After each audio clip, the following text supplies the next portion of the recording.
이번에 같이 살펴볼 소식은 부동산 임대 보증 제도가 현장에선 효과가 나고 있는가? 임대 보증, 우리가 흔히 알고 있는 보증보험에 관한 얘기입니다. 우리가 전세금을 소송을 통해서 돌려받지 않더라도 쉽게 좀 더 돌려받기 위해서 임대 보증이라는 걸 드는데 이 요건이 강화가 됐대요. 요건이 강화가 됐다는 말은 가입할 수 있는 조건이 조금 까다로워졌다라는 말이겠죠. 기사의 내용을 전체적으로 한번 살펴보고 갈게요. 기사의 내용이 어떤 내용을 가지고 있을까? 가입 허용 기준이 공시가 150%에서 126%로 낮아졌다고 합니다. 전세 반환 보증을 드는 이유는 조금 전에 설명드렸듯이 우리가 경매를 통해서 배당을 받지 않더라도 미리 보험을 든다라고 생각하시면 돼요. 보험을 들고 보험에서 먼저 내 전세금을 돌려주고 그 대신 돌려준 부상권을 가지고 부상권 청구를 통해 경매를 대신해서 내가 힘들지 않게 전세금을 돌려받을 수 있게 해주는 제도다. 근데 이 기준이 조금 빡빡해졌어요. 예전에는 공시가가 150%에서 이제 현재는 126%까지 낮아졌다고 합니다. 사업자들이 반발을 일으켰다고 하고 뭐 이런 분위기가 있다고 합니다.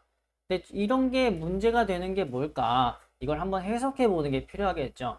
그러면 조금 더 뭔가 가격이 낮춰진다. 공시 가격이 뭔지는 확실히 모르겠지만 부동산 전세 사기가 화두에 오르면서 정부가 대책이라고 일단 내놓은 겁니다. 일단 우리가 공시가격이라는 단어가 나왔잖아요. 공시가격이 공시지가라고 불리는 부동산의 가격의 한 종류입니다. 부동산의 가격은 정말 종류가 여러 가지가 있어요. 공시지가잖아요. 우리는 이제 공시지가가 뭔지 모르잖아요. 공시지가가 뭔지 한번 같이 알아볼게요. 공시지가가 어떻게 측정이 되는 가격이냐? 거래됐던 가격들, 실거래가들을 참고해서 약간 나라에서 따라오는 경향이 있습니다. 쉽게 생각하시면은 나라에서 매겨놓은 가격이라고 생각하시면 돼요. 부동산에서 세금을 여러 가지를 내잖아요. 그 세금 중에서 보유세하고 관련이 있는 가격입니다. 우리 재산세 내죠. 부동산 재산세를 내는데 재산세를 측정하는 가격인 거예요.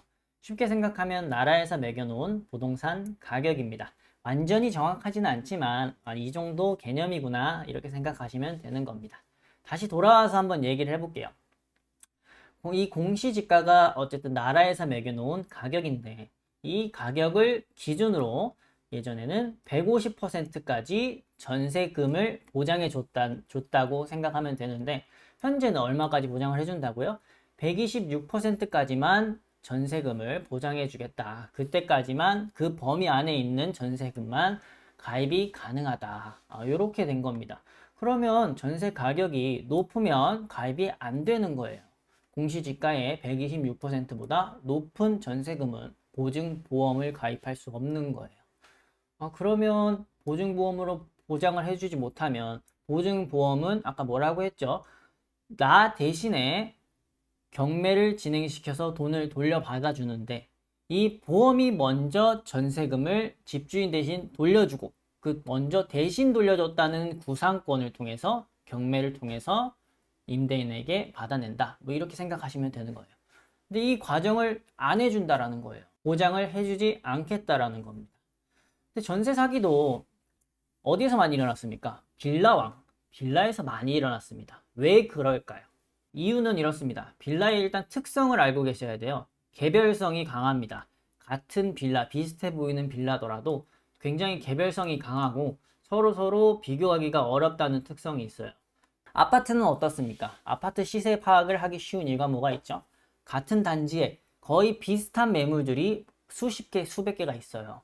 비교할 것들이 많다 보니까 실거래가가 찍히는 순간 내 매물은 거래가 되지 않았더라도 비교할 것들이 많으니까 공시지가가 열심히 따라옵니다. 시세를. 빌라는 반대로 뭐라고 그랬죠? 개별성이 강하니까 이런 특성을 활용할 수가 없는 거예요.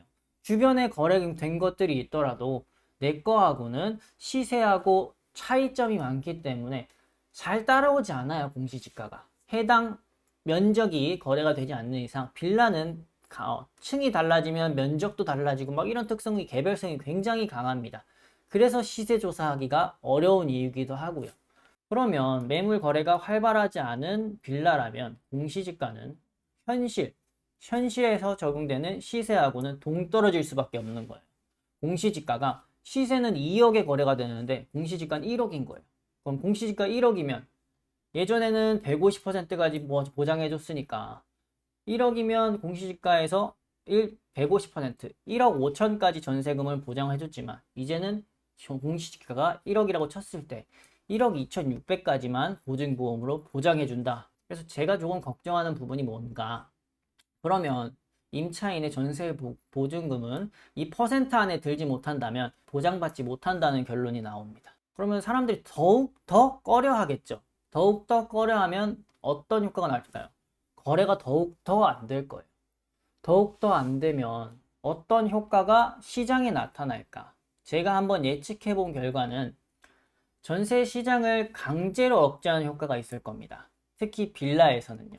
이 강제로 억제하는 효과. 반대로 거래가 잘 되지 않는 동네의 경우에는 잘 거래가 되지 않아서 전세 시세라는 것이 안 그래도 좀 불투명한데 전세 보증 보험 가입 가능 금액으로 전세 시세가 자동 측정이 되는 효과가 나타날 수가 있습니다. 실제로 시장에서 그런 효과가 많이 나요.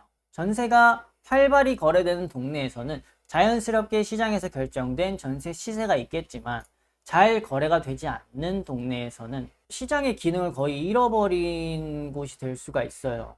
즉 나라에서 공시지가를 정한 금액에 따라서 전세 가격이 정해지고, 그렇게 되면 매매 시세와 관련이 없이 매매 시세와는 동떨어진 공시지가에 따라 전세 가격이 결정이 될 거고, 그러면 이 전세 가격은 거품이 낄 가능성이 커 보입니다. 제가 생각했을 때는요. 그러면 왜 전세 사기가 그렇게 빌라에서 가장 많이 생겼고, 과연 이런 조정이 이전에 일어났던 피해를 해결할 수 있을까? 특히 근본적으로 해결할 수 있는 방법일까? 라는 게 제가 생각했을 때는 의문점인 겁니다. 매매 가격이 전세 시세보다 높으면 상관이 없겠죠. 예를 들어서 공시지가가 요렇다고 쳤을 때 매매 가격이 2억 이상 넘어간다면 문제가 없습니다.